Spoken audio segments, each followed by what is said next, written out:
Bahereh Khodadoost is an Iranian-American artist. She is also my mother. In part 1 of our conversation, we talked about why the current uprising in Iran brings hope for the future, and why beauty itself is the Islamic regime's target. The present-day revolution is led by the chant, "Woman, Life, Freedom," or zendegi, azadi. During part 2, we consider what these words evoke in a socio-political context in Iran and here in the US, and what womanhood, liberty, and life mean at their core. We are reminded that Cyrus the Great of Persia declared the first Charter of Human Rights, which inspired Thomas Jefferson in the early days of the United States founding. We explore the power of the pen, the voice, and art as a whole when they fly in the face of the censoriousness of the Islamic regime, which is technically leftist. As Bahereh navigates not wanting a morality police while desiring a moral framework, I ask her, does society need moral guidance? Or is it enough for a society to flourish if every individual is responsible for their own moral compass? My mom also shares more of her experience of leaving Iran in 1979 and what it was like to study at an American university during the hostage crisis. As a clay artist, painter, and poet, she believes the beat of the world is in the hands of the artists. I ask her, when faced with human rights violations and a desire to speak up, do you think art can still remain non-political? Bahereh also answers the question that sparked this series. What motivates someone to be brave in a time when it's quite controversial to step out as an individual? With part 2 of our conversation, I'm Sienna Mae Heath, and this is Leaving the Left for Liberty. I love that you brought up the pro-life argument, because I've been thinking about the words woman, life, freedom in the US in a socio-political context, because the words woman, life, freedom, I think evoke a much different energy among Americans than they do among Iranians. And of course, that is also an English translation of the words in itself. So I'm curious maybe if you'd like to talk more about how those 3 words might like evoke a different movement in Iran versus what they evoke in the United States. I mean, woman being an adult human female, life ultimately does evoke the pro-life debate, and freedom has become at times politicized, liberty as well, although these are just concepts and forms of existence. And so what maybe you'd like to go through, like, what is a woman, what is life, what is freedom? As an Iranian American, how would you define those terms? For me, I can't tell how millions of people in Iran feel because I haven't been there most of my life. For me, life is suppose I couldn't have children or I didn't want to have any child. Life still exists. It's about life. And when we talk about life, a tree, nature, sky, all the poets, writers all over the world, they have been inspired by the same environment. They have looked at the same sky. Half of our Persian poetry is about the moon and the sun and the stars. It's about the tree. It's about the leaf. The poet study says when you look at the leaf, is the essence of creation. And a mystic sees the whole creation in a leaf. Is all one, is about that oneness. To me, when I say Zan, Zendegi, Azadi, has also another section that's in some of the rallies I've heard people saying, Mard Mihan Abadi, which means man, men, Mihan, country, Abadi, building it, rebuilding, building it, beautifying it. So it's about living a full life. To me, it's about being a full life. Then, of course, a human being as a female is a full human being that had, as a child, don't have this right as a little boy. I have the same right. And my parents, they raised their children that I never felt I have less rights. I have less rights to education. Actually, all three daughters in the family, we all became, educated. My oldest sister was a PhD in in business and is accounting, so was a professor in Arizona and in Nevada.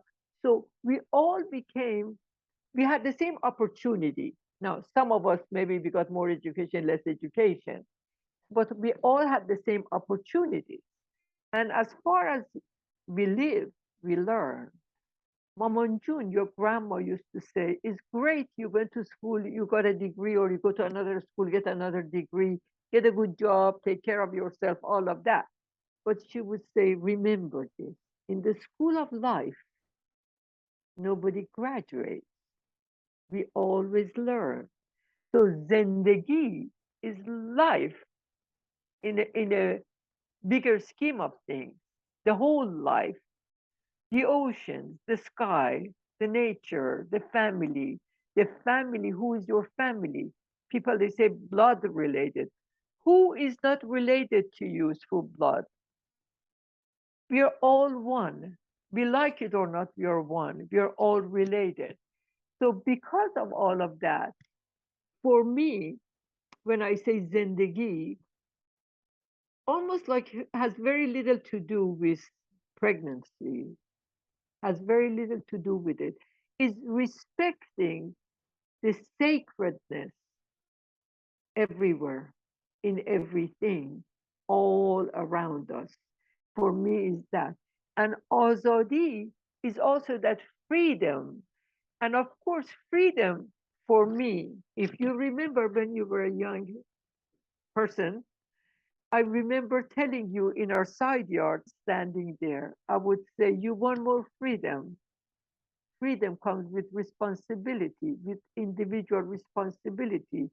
The more, the more responsible one becomes, the more freedom that person gains.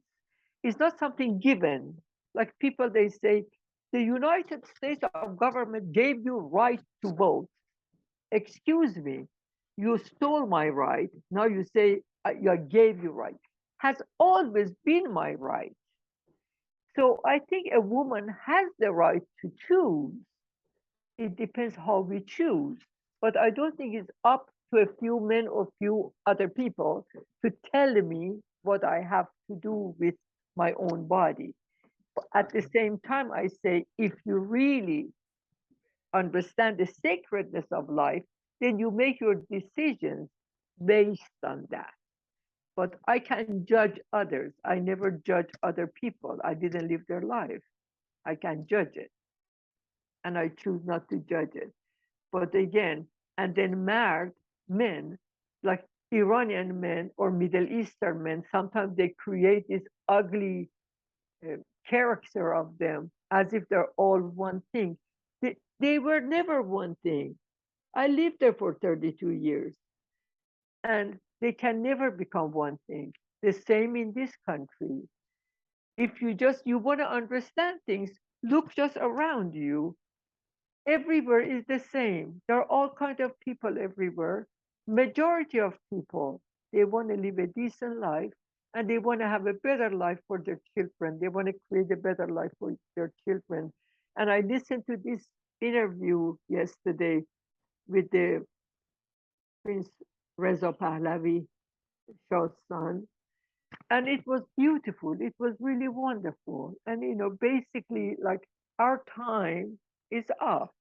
We have to help our children and grandchildren now, their future. We have to help them to build their future. And who are we to say you don't have the right to decide what you want for your future?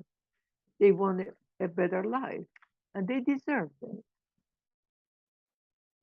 Yeah. And when you say freedom comes with responsibility, I'm curious, um, what is the responsibility of Iranians and also of Americans to fight for their freedoms or maybe advocate for their freedoms? Because I know you don't like the word fight. I mean, I think in the case of Iranians, they are taking their freedoms back, or of course their freedoms are inherent just like any other human being. But in the context of the uprising, they're saying enough is enough. We're taking it back. And in the case of Americans, it's more so we're more so in the mindset of protecting our freedoms. Regardless, though, I mean, what are your thoughts on the individual's responsibility to protect and advocate for their freedoms? Every situation is different. It's like in Taoism, you may have the same question, but every situation is different. So it's very difficult to say what they should do under certain circumstances. But I think the main thing is one is being awakened, one is knowing. There are some people they say, well, maybe I just don't have as much rights, or maybe this. No, there's no maybe. You have just as much right as anybody else. If you want to be a artisan, you want to be good to humanity, you are part of it. You're not separated from it. So we are all part of the same thing. We are made from the same thing. Uh, so when I think that way, because of the way, like it's just my mindset, the way like I think. I don't know. The main thing is knowing for one. You have to know what freedom means, and you have to know what your rights are. If you don't know your rights, you can create anarchy. Well, you have to know the rights. You have to know the sacredness of life. You have to have some moral compass. And then based on that, has to be some laws. I believe in some laws, but laws has to be for the good of humanity and for the good of all. For the good of all has to be reasonable. You can make rules and laws that discriminate and say our society allows that. No, no society, no civilized society should even allow that. Even if I'm stupid and I say, okay, I don't have this right, you shouldn't allow that to happen because you have to raise your children because when they are born, they already know it in their DNA. Then the society takes it away from them. Sometimes the education system, instead of educating us, sometimes we have to de-educate ourselves a little in order to see. I always say everything in life happens. It depends what lens you're looking through. I always have crystal with me. And I say, if you look through a different lens, your whole world changes. And you may find beauty in the most horrible situation, which beauty, a young woman is killed. Millions they come. They say we are with that. We are with that light. They are running towards Maslow's light. They say we are with the light. We are not with you. We are with the light. And I think the more people they stand up, hopefully in a dignified manner, but the more people stand up to say, we know our rights. We are awakened. We are awakened. Aggression is wrong. There are some things it's just wrong. Brutality is wrong. Force is wrong. If you created a beautiful spread of food, people come. If you have a beautiful environment with the aroma of roses and flowers, in Baha'i faith, what does Abdul Baha say? Like we are the flowers of one garden. The garden is one. We are just different flowers, different colors, different shapes, different aromas. We are flowers of that garden. Or Baha'u'llah says something, ای اهل عالم سراپرده یگانگی بلند شد. basically is one. And then he continues saying that basically you're from the same trunk and the branches of the same tree. Once we understand it deep inside of us, then there's no sides anymore. And if you create beauty and a safe haven, then anybody understand that and wants it can come. And Iran is so diverse. I think sometimes people forget or just don't know how even just religiously diverse, and the spectrum of belief is so wide, from Muslims to Christians to Baha'is to Jews, Zoroastrians, and those who consider themselves agnostic or atheist. They all exist in Iran like the flowers of one garden, different flowers, the same garden nonetheless. Um, and I'm curious, what do you think that embracing that diversity of belief could do for the people of Iran moving forward? Well, the unity, because our focus, when your focus is not what is in my benefit, when your focus is the, the people in Iran, even 2009 and before, one of the slogans says, Mimirin, Iran pas migirin. I give my life to take my country back. We give our life for it. And our poets, one of the reasons the governments, especially over there, they're afraid of poets, because poets, they wake up people.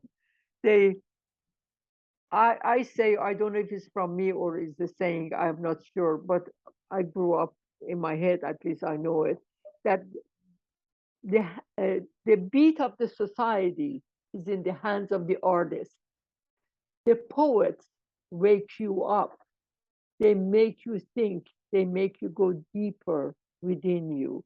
And they're so afraid of the words can wake up people. And you know what? It never goes away. This poet, very old man, I saw this short video. In the poem, he says, I'm not afraid of the illness that had befallen on my body. This is one body. I'm afraid of the cancer that had taken over my Iran society.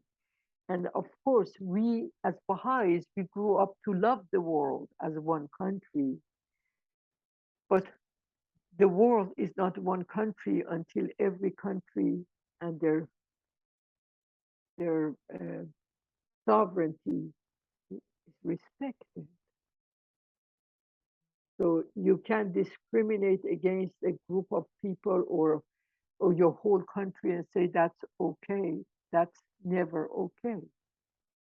But we have lots of contemporary poets in Iran, and then Shervin that wrote that song that became like a new anthem, Baroye. Can I play it, or do you want to play it? Well, we will play it. Yeah. We'll put the video at the beginning. I promise. And then it's Yeah, also in English because it's a yeah, good translation in English of it that few people sang. yeah. And another thing that I really love about Iranian culture is the mysticism of it, and especially mystical Islam.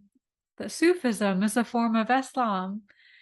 And I think it's really aligned with what you've raised me on the tenets of poetry and the spirit of poetry, and seeing things through that lens, through that crystal, and also through faith. And as I was listening to you talk, and I listen to you talk privately all the time, um, I hear you navigate this duality, or this like spectrum between um, obviously not wanting a morality police, because we see the terrors of that, and also desiring a moral framework. And I wonder how you navigate those desires, not wanting a morality police, but also wanting a moral framework, perhaps wanting moral guidance to some extent for a society. Like, to what extent do you think it might just be enough for the individual to be responsible for his or her own moral compass? Well, if you really think about it, throughout history, some things had never changed. Like when somebody is kind and is genuinely loving, you feel it. When someone is honest, truth, truth. Gandhi said somewhere, truth is God. You know, there's some things that is universal. It's the universalities of the ideas that is universal. I cannot come tell somebody else what does modesty should mean for you or what does goodness should mean for you.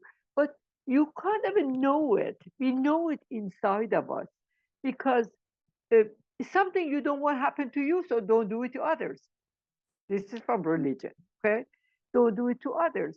So we can't even know it within our soul, within ourselves. We know that. And I think sometimes the society, when it divides, like there are many Muslims today, they say that. They say, when I was a child, the society scared me of certain segment of the society. Like they said, don't associate with Baha'is, they're infidels. They usually put a label on it. And then later on, these people grow up and they meet these people. They say, why was it, why was I scared of them? There's nothing to be afraid of. So I think sometimes it's the fear that that stops us from moving forward in life. I believe that immoralities, and I believe it, but not a religious way, not that way. Is if it's in a religion, it cannot be just contained in one religion. It's like Jesus, the spirit of Jesus is everywhere. If you're looking for it inside of a certain denomination of church, then you're missing the point because it's everywhere. So to me, goodness, beauty, like Mother Teresa, embodied humanity and goodness. He held a child when in the middle of pandemic, not pandemic, the AIDS situation. She's holding this child. She doesn't think, well, do I have gloves on? Do I have mask on? She lived a long, wonderful life helping others. You kind of know. It's a knowing. It's not something that somebody bring you a um, Ten Commandments. It's not a commandment like that. Is more knowing. And I think the more people they rise, the more people they know, then we learn to look at each other with a pure heart, with a pure eyes. Things shift like that. We can see beyond our four fingers. And I don't know how to fix anything. I don't even know how to fix me. I'm not trying to fix everything. But I think within me, when I go deeper inside of me, sometimes I say, you do better. You could have done better. And of course, you can't be perfect because you're human. You're perfectly imperfect. But try to do better tomorrow. Try to do that. Yeah, and that goes back to Mamanjun's approach to help the individual reconnect with themselves and be better just on an individual basis, on one, rather than a top-down approach, often asserted by government, and in the case of Iran, by a theocratic government. That's the problem. That is the problem. I mean, do you think that religion or faith could be the key to freedom in some ways, or is it inevitably just a key to theocracy? I think the problem is not really with any religion per se. To me, is with the narrow interpretation of it. I think if you understand commonality of it, then can be with religion or without religion. To me, it's not so much religion, but it has to, you have to be able to bring the mind and the heart together. And you have to be able to have, you have to take yourself and others towards the light. And to me, a mystic is the one who can be in the dark and see the light, you know, is being the awareness that there's always light, there's always something better, and there's always a better way of being. Again, none of us can be perfect. Perfection is unachievable, but it's possible to get closer to it. And it's not in the appearance. It had nothing to do with the facade. You know, when they say like this building is sacred, tell me where is not sacred. Every land you walk on is sacred. Every place you're there is sacred. The Persian poets, some of the poetry is unbelievable. Like, be careful, you may step on the eye of a lover. You don't know where you're walking. Like, it's the beauty of it is in that all of a sudden deeper, thinking deeper. Omar Khayyam passes by a potter's shop, says poetry. About what? About a pitcher with the handle. To look at the pitcher was the hand of a lover having the arm over the shoulder of the lover. To me, I live with that lens. I see the whole world through that lens. And is why, you know, within this situation in Iran, sometimes I cry, it's a cry of joy or pride and beauty, because I can see the beauty with the inside of them. And the girl that throw her scarf and just dance like this around, just so free spirited. That's who she is. Whatever years she had lived, 15, 18, 20, inside, that's who she is. Just came out. And it is, again, it's not about a piece of fabric. The fabric can be beautiful like this. Was my mother's scarf. I remember her holding that sometimes. But it wasn't a scarf for cover up, scarf for beauty. And completely a different feeling. It's see-through, lilac, this beauty.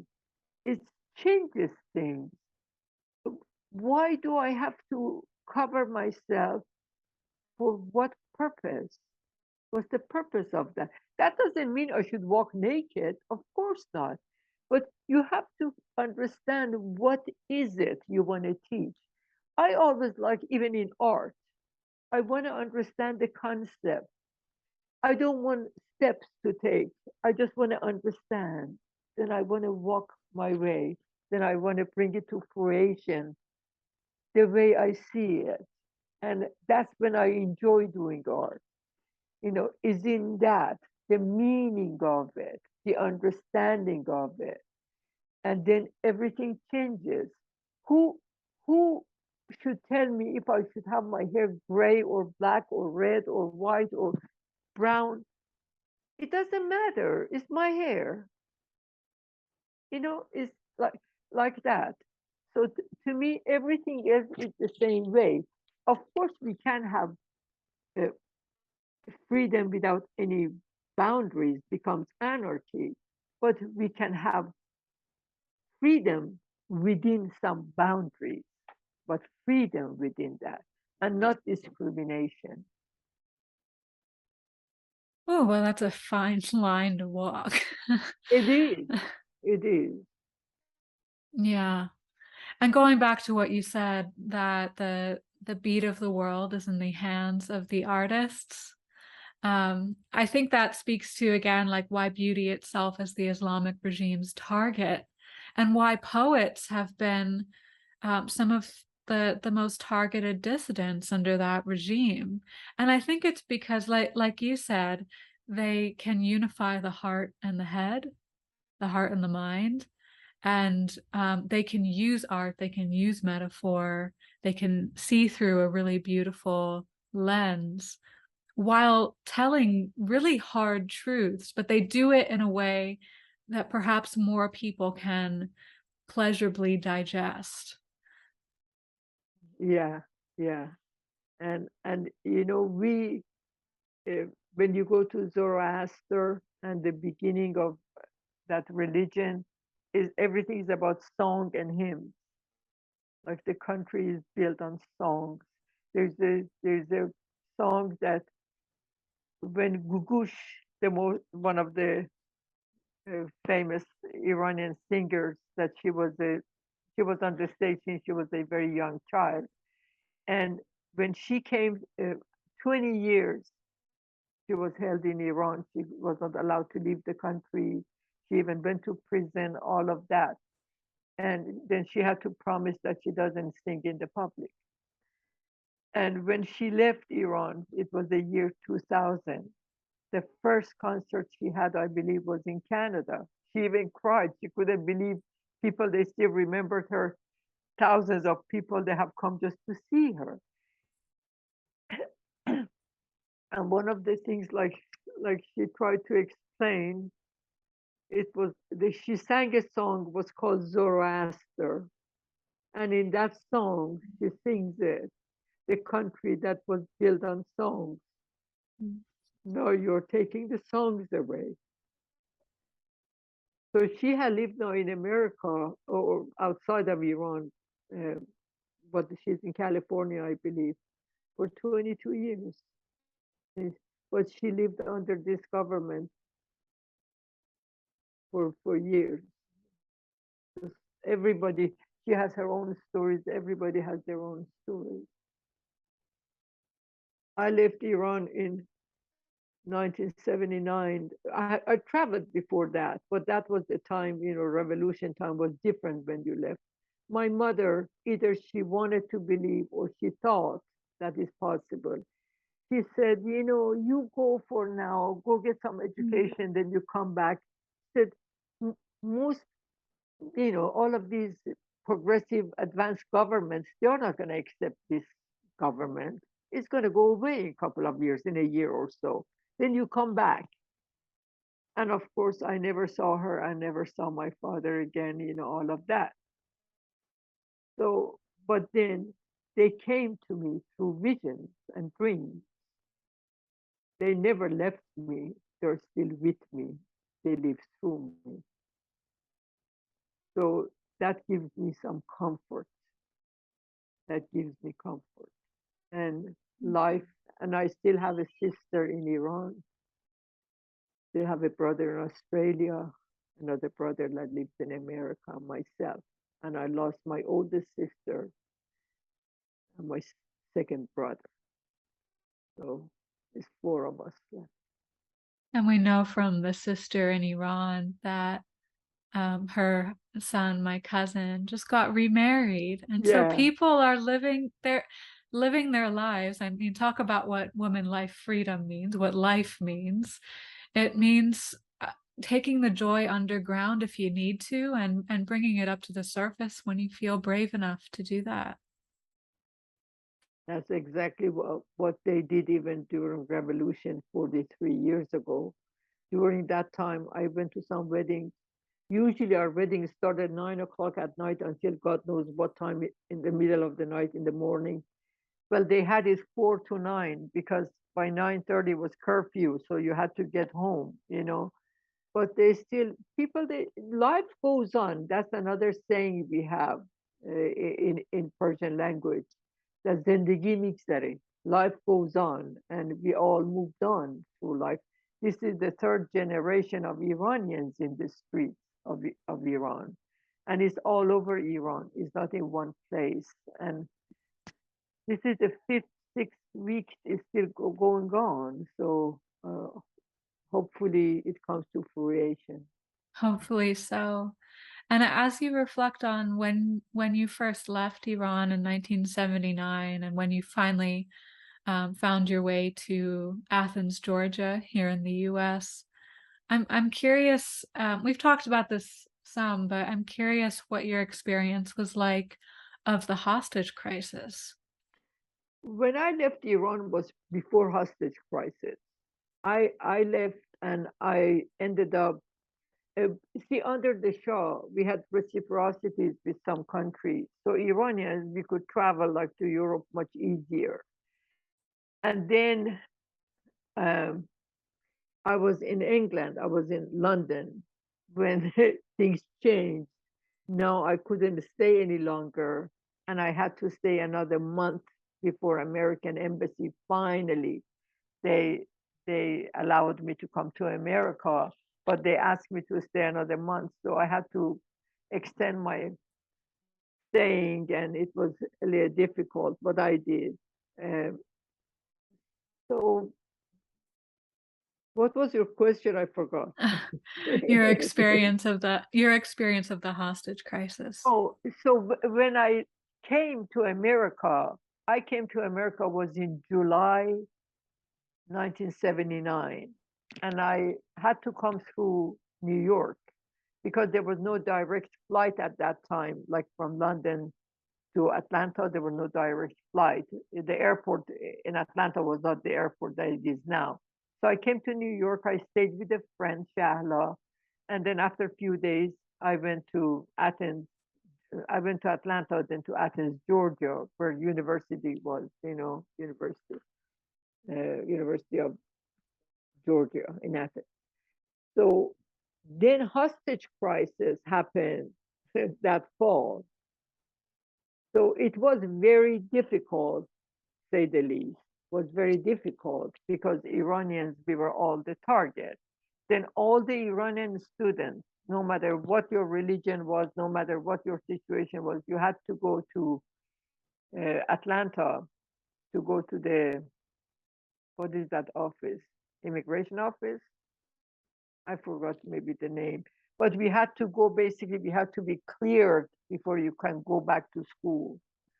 So I remember the gentleman that interviewed my brother and my sister-in-law and myself. When he found out we are Baha'is, he kept on saying, well, I remember that Baja, California, and said, I know some Baha'is, you are good people, you are not doing any harm here. So, he basically cleared us and we could go back to school. But the hostage crisis was very difficult because you were on the campus. Now they're angry because in Iran, people have said death to America. Again, death to America, even at that time, although I was anti this, this version of Islam as the government, but death to America was was tied to the history of Iran and the control, and death to America as the administration, as the government, not death to American, because there were lots of Americans in Iran, but then Americans, they were taken as hostage. This was under President Carter.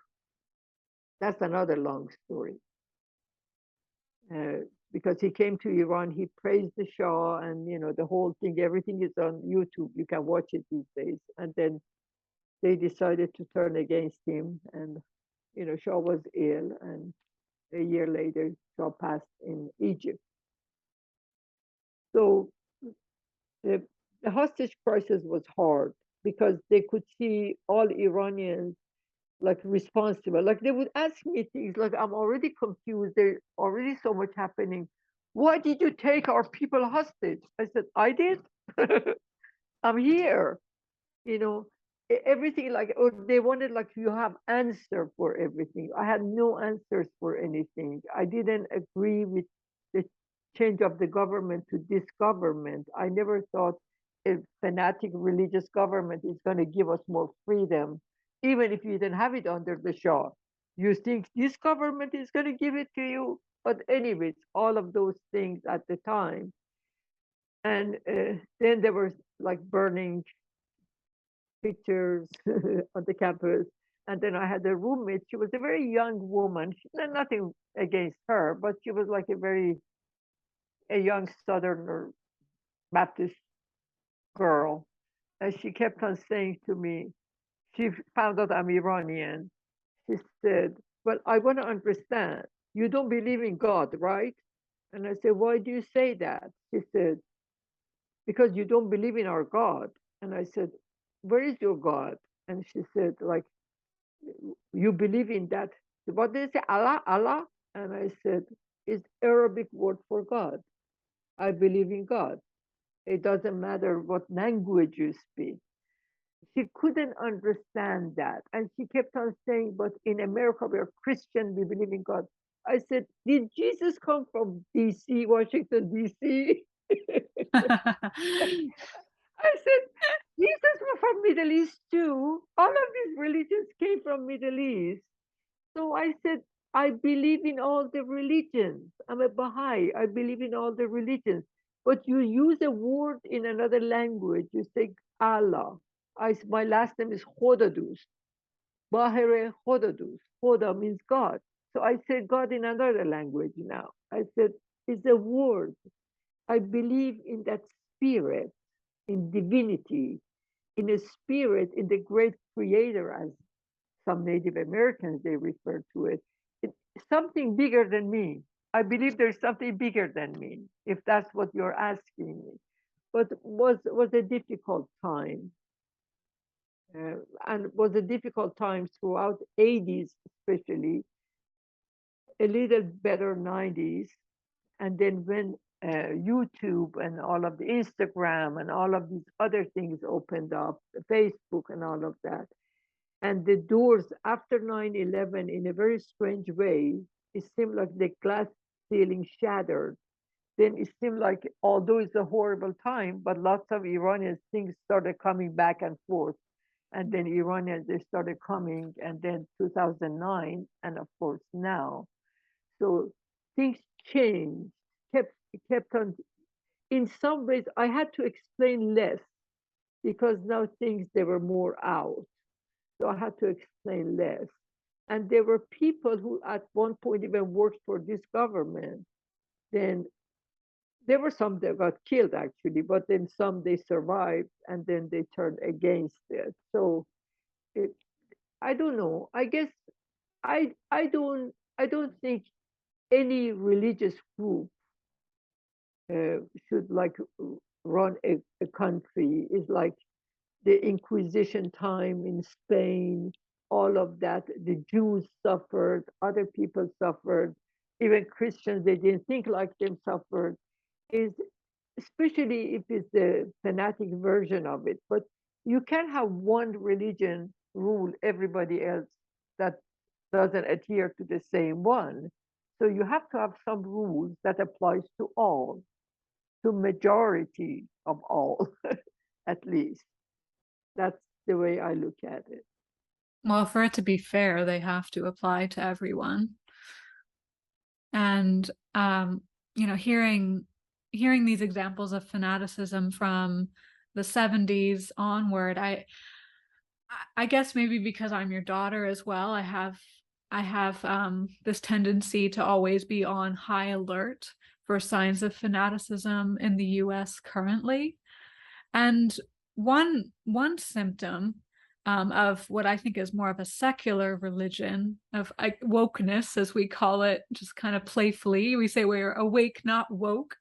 But what one symptom is feverishly dividing people by race. So since 9/11, rightfully so, people started to sort of wake up and maybe inspect their prejudices and be more aware of the cultures around them. Very good. And then we fast forward to the last few years, and we've talked about and we've seen people very close to us like obsessively dividing people by race, and even BLM in October of 2020 was chanting "Death to America," and I was like, "That's our thing. That's cultural appropriation." If you want to play that game.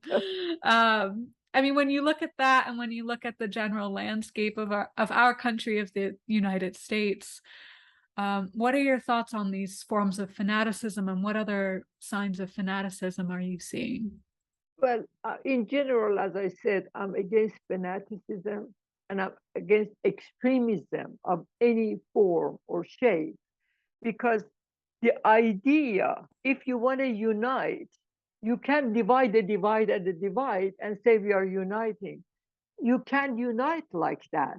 You have to find commonalities and bring people together more as opposed to then everybody's pointing at everybody. And I'm saying, nobody is left.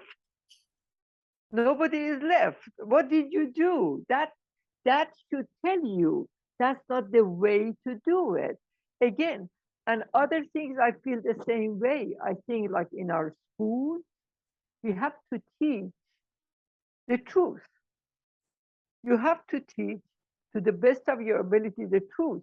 If you're going to hold children against each other, then you have already missed the point. But at the same time, I think it needs to be taught. Like they have made slavery in some schools, they have changed some of the text that it was just people that were like misplaced. They were misplaced or they used another word that is like washing it, like watered down. And no, we have to teach it that as humanity throughout history, every country had done some great things, also lots of mistakes. When we understand the mistakes we have done, and we have we have improved, we have progress. There's some progress here. So we can celebrate the progress and understand that there's more room for progress, but not turning people against each other, either in a preschool or colleges. We don't want to turn people against each other, but we also need to teach what happened. Like a few years ago, there was a situation in London, in England. It wasn't just in London, in Great Britain. And some people they misunderstood it. They thought they say don't teach Holocaust. That was not the case. It wasn't even a Muslim group. They were Armenians. Armenians. We have Iranians that have come. They were part of Iran, and some they have also immigrated to Iran.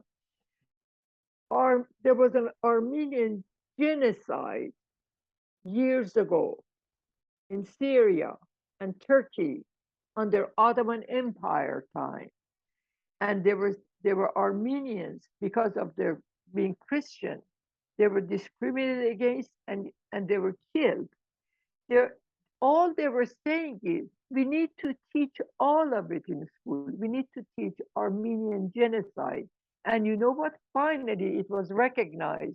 And people, Christian and non-Christian, in Iran, in Tehran, in Jolfa, they came out in support of it. And they all said, we are with you. Because we have to focus on the subject, not on the divisions, on the subjects. Also understanding, there is this gentleman, Rick Steve, I think I'm saying it right, that he travels all over the world. He went to Iran a few years ago. And one thing he tried to explain on PBS, I saw this talk he gave, what he was trying to explain to people. He said, I went to Iran and I heard the taxi driver said, dead to the traffic. And I was saying, oh, dead to America, dead to traffic. He said, when they're frustrated, they say it, but they don't mean killing you. They don't say dead to you. And he said, I saw like that sign there on the back of a building that said dead to America. As if Iranians, they were all nice to us. They were not against us as Americans. So doesn't mean every Iranian, but as a norm. So it's the same thing here. Like we have to find a way to teach the history that what happened. We can be great Americans, but you want to make America great again. To what period are we talking about? There were times we were not that great, so let's take those parts out of it. And the greatness again is Iranian. that freedom, azadi. We are born Iranians or azade, which means your your your that freedom is within you. You are a free spirited being. In that sense, yes, America is great. America is the land of opportunity. Those are all great. But thinking that we have made it to the top, we have there's no room for improvement, we are perfect. No, this society, I see it as a foreigner, I see it. There's nothing, this over there is not over here, there's nothing over here is not over there. It's all connected, it's all one. There are beautiful people here, beautiful people there. There are ugly people right here in this country. There are ugly people there. Majority of them ignorant and arrogant. Ignorance and arrogance is very dangerous. And when you put it together, you create a group of people. They assume they're great. They're not. They assume they are. And that's very dangerous. We are better. The moment in life you think you are better, you're doomed. You may know something a little more than somebody else. All the time, somebody gave me this heart one time. I always carry it. I always have it handy. I It, gave you that heart. yes, you did. And this is another thing I usually look at and I hold because it feels so wonderful in my hand. No, we are not better. The more your heart is full of light and kindness and beauty, the more you can give. You are better when you can give. Is in that giving freely with no string attached. Is this going to be returned? Am I going to be reimbursed? It's not about that. Giving is just goes. And the Persian poet says, you throw it in the river. The river goes around. Another time, it comes back to you tenfold. It comes back. Is in that trust, is in that faith, is in that freedom. You're so free. You're not thinking about anything. It's like love. Love, if you put it in a box, you have missed the point. Love is always, I don't want to say free love. People get the wrong idea of what I'm saying. Love is free. Love and peace. I live for love and peace. And I want to add this thing. If you have something to give to the world, I read somewhere that says, speak up, even if your voice shakes. And that, I read it a few years back. It really affected me. And I said, how do I speak up? Sometimes the best way is not even saying a thing. Sometimes it's just looking. But sometimes your own presence makes a difference. But like say, you have a little shaker in your hand. Okay. Sometimes you can shake like this. Sometimes you can shake like that. But never be quiet when you can speak up. So I believe this is one of my dishes. I believe in peace. This is peace and soul in Persian. And I believe in love, which I guess I showed it earlier. I believe in love. This is Persian love, ish. This is, of course, just love. I keep on reminding myself, you believe in love, you believe in peace. You can find it anywhere. If you find it in the scriptures that is foreign to you, learn it from them. You can find it in poetry, Persian poetry, or poetry of Emerson and poetry of Keats, or poetry of anybody, or maybe a child that is in a diaper can say one word. If you pay attention, can change you. Because when you change your perspective, everything changes. Then you can see beauty in the middle of all the ugliness.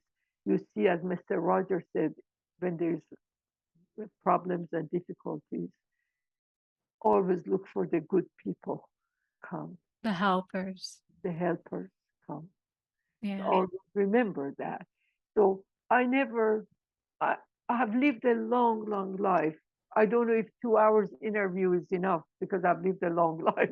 But in that long life I lived, I've already said my age. As I was 32, I came here. I've lived here 43 years. Figure it out.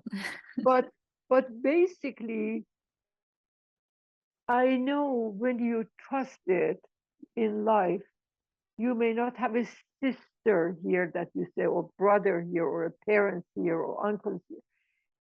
All the people around when you need something, as if Rumi says something that you, how does he say it? Like you attract what, no, not attract, how does he say it?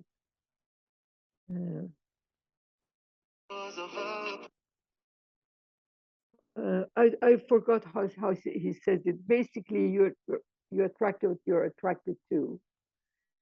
And when your Oh, heart, he says what you seek is seeking you. what you seek is seeking you, and it seeks you. I have experienced that in my life when I've come here, when I've come to this town when I didn't know anybody and came. I just kept my heart open. That's all. Mm. And reflecting on a precious item that's come back around and greatness itself, I'm reminded that Cyrus the Great of Persia declared the first charter of human rights, and we know that as the ceramic cylinder that's still preserved, and it actually, as you've taught me, inspired Thomas Jefferson.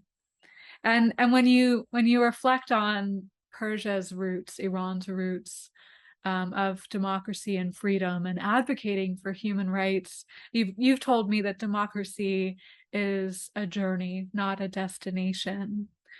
What else comes to your mind and heart as you reflect on those roots?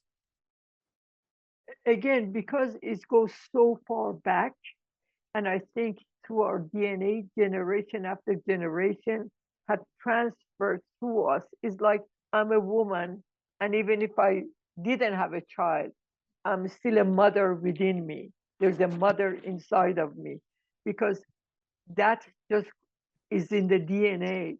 And I think that Charter of Human Rights, Thomas Jefferson read a lot, so that was one of the things that affected him, inspired him. But it's amazing that so far back, it was that Archimede Empire, Hachamaneshian, we call them, that, like the slaves were freed, the Jews were freed, the temple was rebuilt, all of those things. That means we lived at the time when humans, they were more respected. And under Cyrus the Great, people, they were allowed to practice their own religion. They were not forced to be one thing. They could have freedom. And that charter, that cylinder, that is the first charter of human rights to our knowledge at this point, the amazing part is we had it. We knew it. 2,500 years ago, we knew it. What happened to us? What happened here? There were lots of women that they were rulers. There were lots of women that they were the queens, that they were not like a little statues. They actually had a role in the society. They were revered. Our mythology has Anahita. Our mythology. It, and and we have all the archaeological sites that you can go see it. You can go see it, like like winter solstice, Yalda is like Mithraism, like you're staying all night for the light to come, because you're looking for the longest night, and then the days are going to get longer, step by step, minute by minute after that. So we have celebrated the light. all this time. We knew better. We knew better. We were ruled by people that they knew better. They were the true Persians of the time. Those were the Persians. Kurdish people, they have the roots of the Persian in them, you know. And of course, the country is diverse, but we still have that in us. So, what comes to my mind is we knew what is a better way. We, as the people, we shouldn't allow a way that is below that, is less than that. We should find a way higher than that, better than that, not lower than that. We shouldn't allow that to happen. And we should join hands. When humans they join hands, we become much stronger than one. And when people they join hands in 2009, they said نترسید نترسید ما همه با هم هستیم. Don't be afraid, don't be afraid. We are all in it together. Another slogan I heard that time, which I never heard anything that loud in my lifetime in Iran. They said, they told the Baha'is that Baha'i, Baha'i, حمایتت میکنم. Baha'i, Baha'i, I am in your support in the streets of Tehran under this monocracy. Those are amazing bravery of these Iranian people that now the one from 2009, now they're in their like 30s. And now this generation had, so we can't say this is the first time they rose. Every generation, I cannot rise on my own feet. I'm rising above on somebody else's shoulders. My mother, my grandmother, my grandfather, the generation before me, the generation after me, we are all one in it together. Is that moment, all of it merges together, is like it converges. And I think when you understand that, you never also become like, oh, I am the first one did it. Of course, you know, there's always a history behind things. Like say one of the things in Baha'i faith, as you know, like women's lib, women's rights. This is before it happened in America. It happened in Iran. Because we had, when Baha'i faith started under Babis, the first woman that stood up for the rights of the women, she was an educated woman, but still from that time. So she was married young, she had few children, but she was a poet, very eloquent poet. She was the one at that time took her scarf off and she spoke eloquently. Men, they didn't even know what to think at that time. But she did. She gave her life for it. She was killed. But she attracted many. So if she was Tahereh, the pure, how many other Taherehs rose from that? These young people in Iran, they're the Taherehs of this time. And throughout Baha'i history, we have always revered women, we have always respected women, and we have given them the same opportunity. So Baha'i women, they don't have less rights than men. Baha'i women, they have just as much rights to education. And actually, the son of our prophet, Abdul Baha, had talked about it because women, they're the first teachers of the children. Their education is even more important than men. So I'm proud, not proud as arrogant, but I'm glad I come from that lineage, that I didn't have to fight for that. Some people, the reason I don't like the word fight, because I think there's some things that needs to be adjusted in every society. We need to fix what is wrong. I don't need to fight it, but I'm going to stand up for it. It's like in America. Again, in America, we are a little ahead of some other countries. We are all in it together. In America, in some states, it like I was already born when in some states in America, women they couldn't vote yet.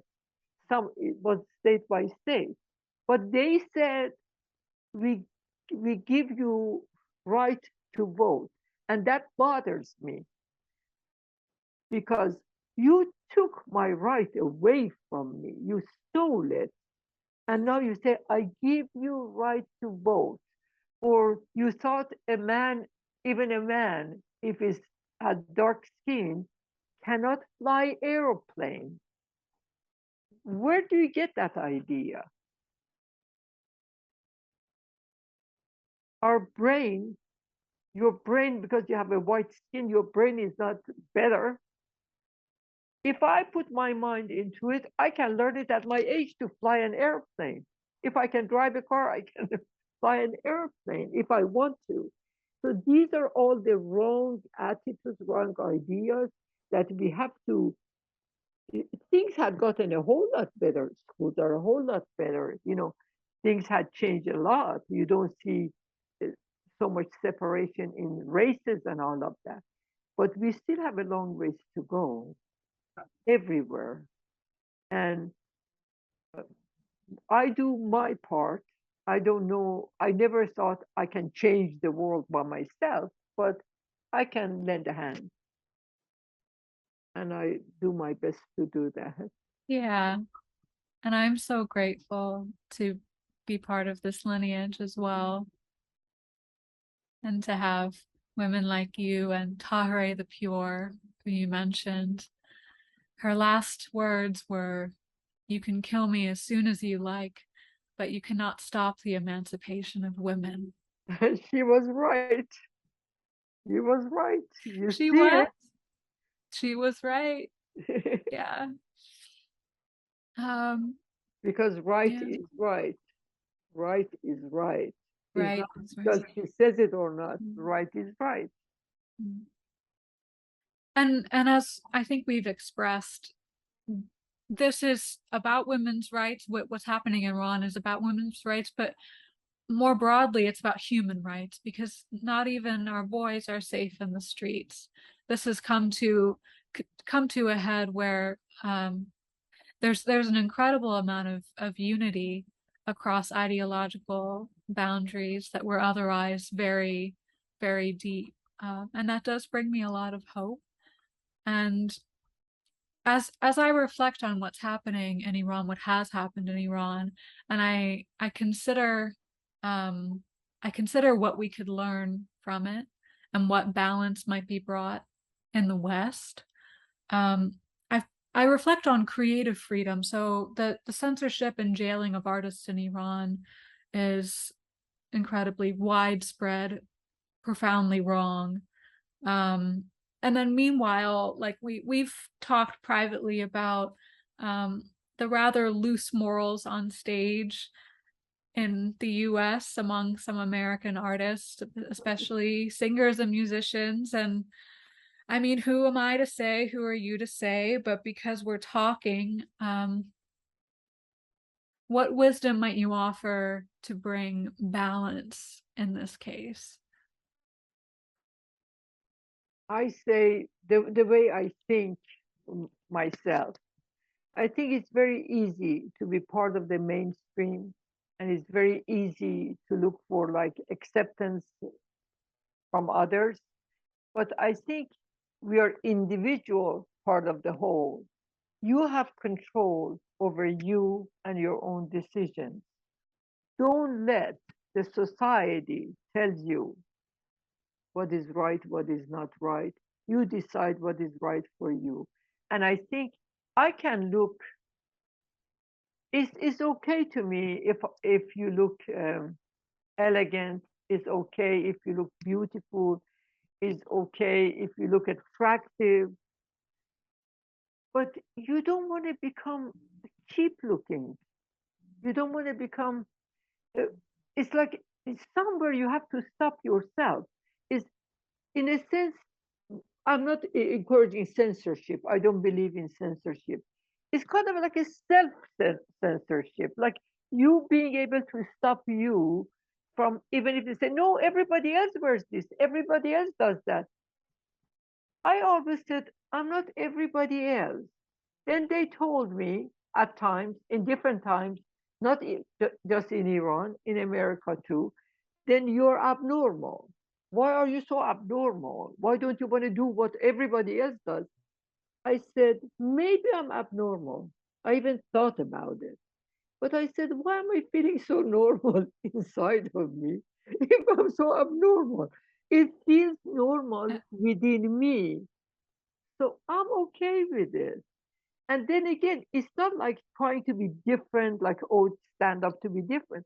No, you just say, what do you want to do? Like, you can talk to yourself, like, go in front of the mirror, self, what do you want to do? And be honest with you, not say, oh, if I say that, they like me more. Hopefully, they're going to like me. If they don't, so be it. So be it. Because then it's a phony you. What they like is an image you project as opposed to who you are. So to me, like, you have to decide, what if I decide the weather gets cold, I decide to put a scarf on tonight. Now you're going to call me other names because I decided I'm cold, or I don't want to get earaches, or I want to have a hat on. Like, to me, if freedom is like, you are free to dress the way you want, but you're also free to think for yourself. You should also be free to make decisions that for the good of all. If your decisions has always been something, not just, oh, is it just for me in a selfish way? Of course, you should take care of yourself. If you want to help others, you have to be in a position to be able to help others. But it's about the whole and looking at the whole, not sameness. Unity is not sameness. The beauty of true unity is understanding that its beauty is, again, is the flowers of one garden. It's not all one garden the same. It's a garden full of beauty. And you can enjoy the yellow flowers the same as the purple, as the red. And when they come together, it's the landscape. If that can heal you, if music can heal you, if colors can heal you, then nothing can heal you. That heals you. That heals. And I say myself, like today, I say, what is it I can do for the people in the street of Tehran? Sometimes I don't know. Sometimes, honestly, 2009, when I wrote that letter, that article um, addressing President Obama, it helped me. And some people, they appreciated it. And some people didn't. Well, we have to kind of go a little slower. I said, why have we not gone slow enough for 30 years? Yeah, fair enough. Yeah, but Yeah. that's the way I think. But again, even at this time, I'm not interested in politics because I don't think politics is going to is going to bring world peace. Anything changes in the world, you remember this. Anything changes in the world, people, they change it. The government didn't come one day say, oh, we have decided to give women rights to vote. Women, they went in America, in New York City, women, they went to jail. They had babies with them, carriages with them. We, women, they paid the price in order for you having the freedom to vote today. So unfortunately, because it's not um, is not fair enough to begin with, then we have to stand up to say no to it, or in a eloquent way, in a gentle way, in a better way to change it. But what needs to be changed needs to be changed, and truth is bigger. My husband is not the only decision maker in this house. They said, when I took you to school first time for kindergarten to sign you up, the secretary gave me a form, gave us a form.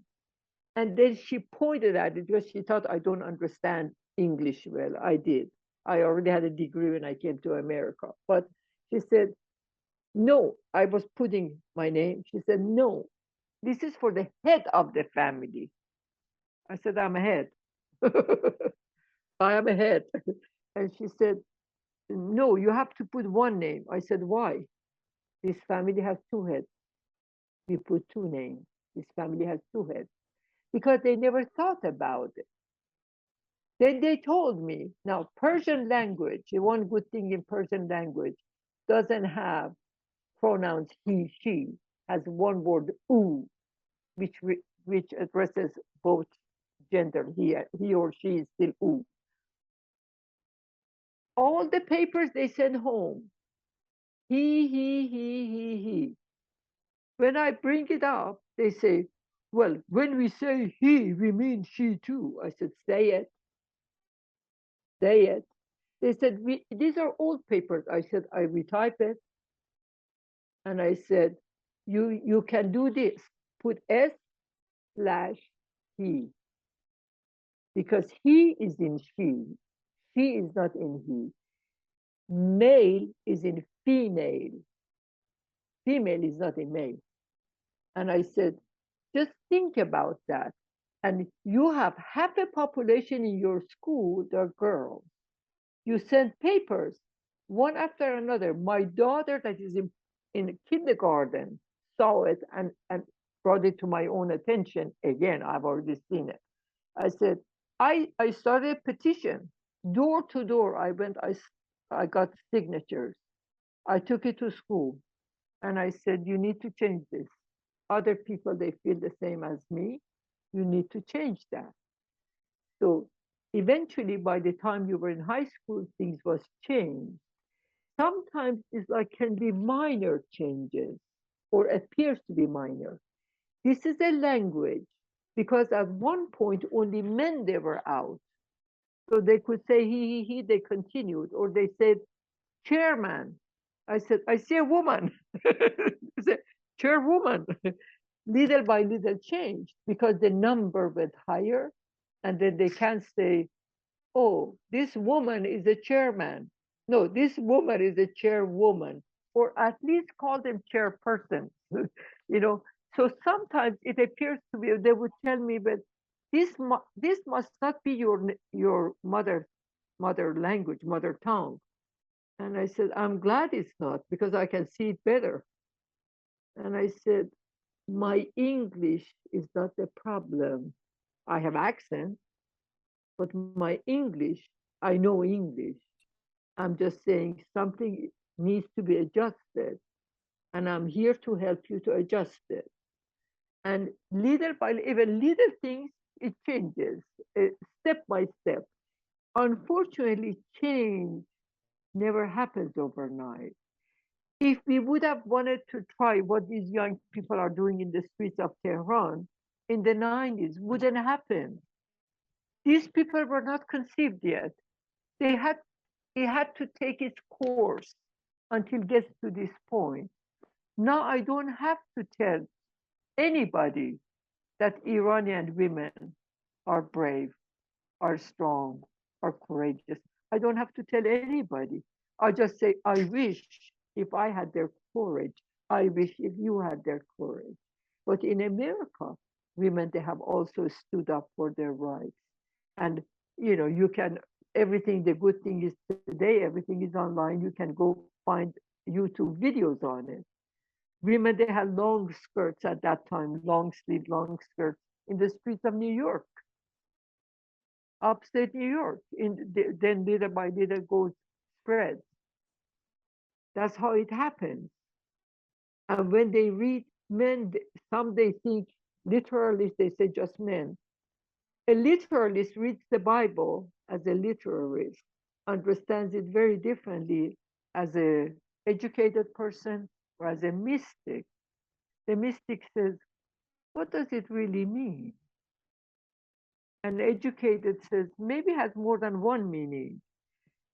And a mystic says, it doesn't even matter. What is really right is right. Let's do it right. Yeah. And you've modeled for me over the years the power of the pen, as you describe, Yeah. the power of the voice and the power of art as a whole. And you've expressed a desire in your own way. I think you've expressed a desire to depoliticize art and just make it about human rights and even beyond that, just about beauty itself. And when faced with human rights violations and a desire to speak up, do you think art can still remain non-political? Is a very hard question to answer because your whole just your sole existence speaks speaks. Me just sitting here, even if I don't say anything, there's some expressions maybe in my face can say things. If I'm happy, if I'm sad, if I'm agreeing, if I'm disagreeing, I think you can divide it, say non-political. My approach to it is not political, but if you're breaking the if it's against human rights, then I get involved. You may say then you're political. You can say whatever. My approach to it is because it's human rights, and you have no right to discriminate against half a population and say it's okay. No, it's not okay. It cannot be okay. Had never been okay. Had never should have been okay. You know, so it's all of those things. And I made a coal pot just 2 days ago. It's not fired yet, but uh, most of my tall pots that I make them as coal pots, usually in the bottom inside says something. I know what's in it. Most people they don't even know if I make it like this one because it has one hole here, one hole here. So it's a like a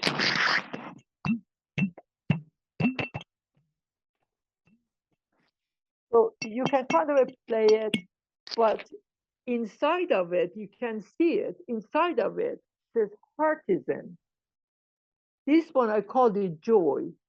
This is like a little drum, or can be a double vase for flowers, or just this as is.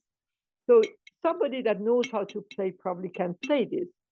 I made another one. Inside of it says no rules.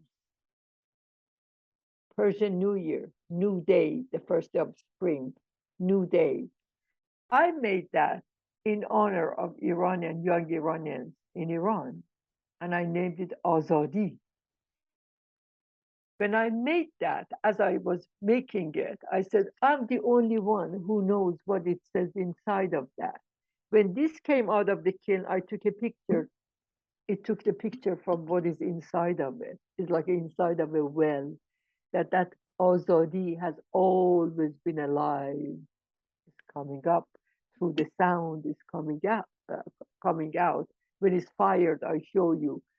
So I'm making things like that in honor of freedom and these young people in Iran and old people. There are many, not only the young men they joined, parents, grandparents are out. So this is not a movement can be stopped because it's in the heart of the people. You can't stop the heart beating. It's going to beat. So that's where I am in relation with it.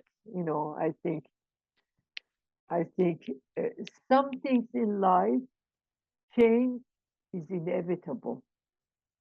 Change will happen. It may be delayed.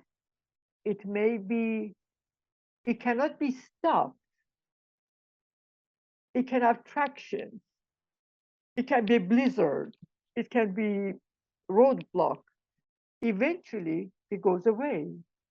Eventually, has to happen, and it's going to happen. But change sometimes happens gradually. maybe another generation that in 2009, they were toddlers. They were not in the street. Now they're in the street and have given their lives. So I feel I have a responsibility, at least do something, the best of my ability to make a little difference. Sometimes I light a candle every night and I think about it. And I just, the power of poetry, the power of prayers, because thoughts are real. They're more real than this table sitting here, this computer here, are real. And thoughts can travel, emotions can travel, money can help. But when you light a candle in honor of their life and you send them your energy and everything else that everybody else is doing, lots of people that are doing a whole lot of what I can do. So we all have to do what we can do, our part. And I think sometimes, like people, they say, I wonder what would Jesus do? I say, I'm not so sure, but I know he wouldn't go to war. He might flip a table, though. He may flip the table, but some things is like you have to tell yourself, is there a better way?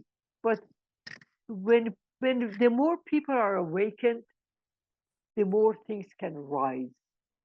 Is gonna rise because you can't kill it. How can you kill spirit? I don't know how at my age I'm still, they can shut me up because I believe in something that is stronger than me. It's like if it's just as strong as you, it's nothing. Has to be something like these people. What, like you used to ask this question sometimes, what makes someone brave? Something bigger than themselves. Something is so important that they can't just shove it under the rug. It's important because if they don't stand up, their children fall. And when I was younger, I always stood up. Sometimes, fairness was always very important to me. So if I would see unfairness, as shy as and awkward as I was as a child, I would still do something, speak up. I was a little more quieter when it was just me against me or something somebody said to me until I realized, oh, I'm part of the whole. I need also to speak up, you know. But it depends how you speak up, how you go about things. And every situation requires something different. Like if somebody attacks you, I can't say, well, let's just say a prayer now. At that time, the lioness comes full force, you know? So it depends on what every situation is. But I believe change is going to happen. Change is inevitable. And over time, as more and more people, they become more and more awakened and they're in the light, they are not going to go back in the dark. They're already in the light, and the same things had happened like in Europe. You can't go back to Middle Ages, say, no, let's go back there. And what happened to Iran was very unfortunate, but hopefully it's going to change for the better. Yes, and the light is actually coming in as you're talking about it. It's coming in on the side. That's beautiful. And you've told me time and time again to be defiant. And one way of being defiant is to be happy when they don't want you to be, when they want you to suffer. And I thank you for answering my question, because when I started the series, as you know, I asked the question, what motivates an individual to step out and be brave? And I guess you've answered it, because ultimately what motivates a person is something bigger than themselves. And I might add also being pushed to your limits. Yeah, yeah, yeah. Don't push me, because I can be a very nice person, but every person has another side, and it can come out, and you're not going to like it. Yeah, yeah. If you're pushed to the limit, because nobody should be pushed to the limit. And I think these individuals, these children in Iran, is like we are pushed to the limit. And these high children, high schoolers, I think, or maybe junior high or high school, when the way they push this, I think he was more like a principal or somebody with a big title, out of the door. They pushed him out the door. They just went after him. He looked back and said, "Really?" They said, "Yeah, you're going to be out." And it happens because once people, and they didn't hit him, they didn't touch him, they just said out, and they had him out. So there are many different ways to do things. But if you live in a society, any society here too, if you live in a society that, like, say call the police, which one of the police are you asking me to call in Iran? The one puts me in jail, the one that takes me to detention center and beats me. Which one am I supposed to call? And so there are things like that that sometimes, like, in the society, we have to change the society to the point that every segment of the society functions right. Then, yeah, in that society, you can say your child is. And, because, so many things had happened in our own family in Iran. And then my own family, we used to go every Friday, which was like Sunday here. Everybody would come to my parents' house. And, we had like a family reunion, but once a week, you know. So, but then and we traveled. My family, most of us, we traveled. We went abroad. We came to America, to England, to Paris. Then you came back home. All of a sudden, when this happened, it's like we haven't had a family reunion for 43 years. It's just so hard to wrap your mind around it. It's like they, we are still family. That part didn't change. But, like, I remember when revolution happened and it took place, I felt very disoriented. And when I even came to America, when I was in college, I had a very hard time to focus because I was disoriented. It, it takes time to be able to sit down and really process what happened, because it appears to me that happened overnight. Didn't happen overnight. There were enough unhappy people with that regime. They all decided to get together. The worst one won. That's what happened. The worst one won. But hopefully change is happening. It's going to come. I'm hopeful. I'm hopeful too. Thank you, Mom. Thank you so much, Sienna Mae. Love you. I love you too. Bye. Oh, I want to do one thing, if I may. If you play Bahereh, I do that. Okay?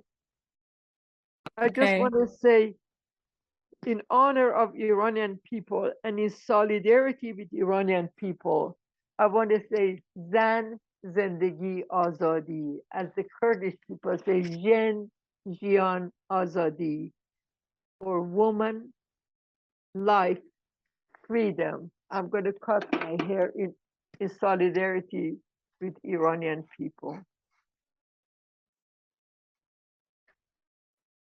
Mm.